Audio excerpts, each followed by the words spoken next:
Imagine you're 16 years old, standing under the Friday night lights. The crowd is cheering. You're one tackle away from ending the game. The ball is snapped, and then blackness. You wake up on the sideline, dizzy, confused, and with the coach shouting, "You good?" You nod, because that's what you've been trained to do. But what if that nod cost you your future? Good afternoon.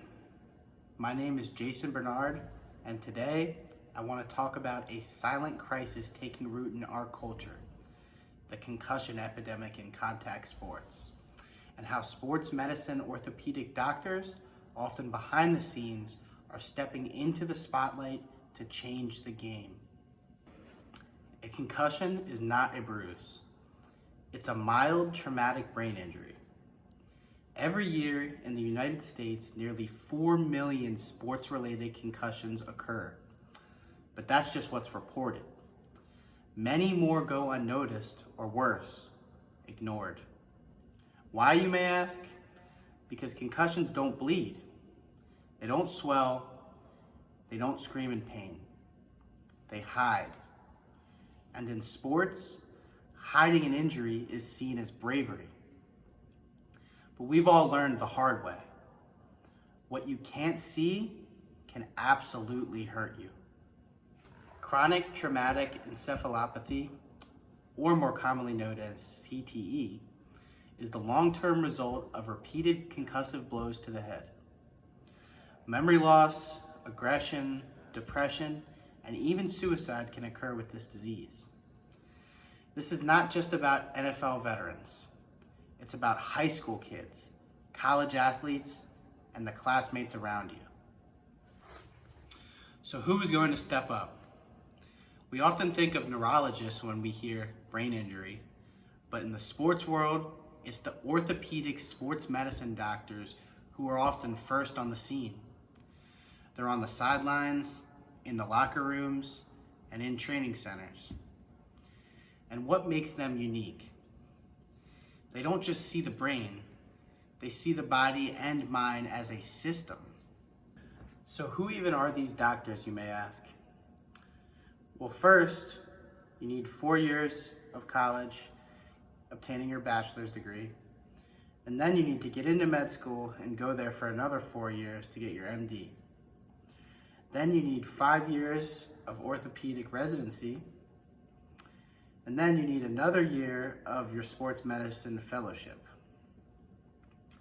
These doctors treat bones, joints, and tendons, but they also play a key role in recognizing, managing, and preventing concussions. They're not just doctors, they're not just surgeons. They're educators, advocates, and teammates.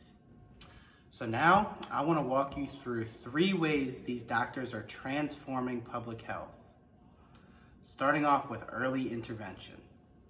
They use sideline tools like the SCAT-5 and their judgment to pull athletes out of play, even when it's an unpopular decision. They lead the return to play decisions, balancing recovery with performance.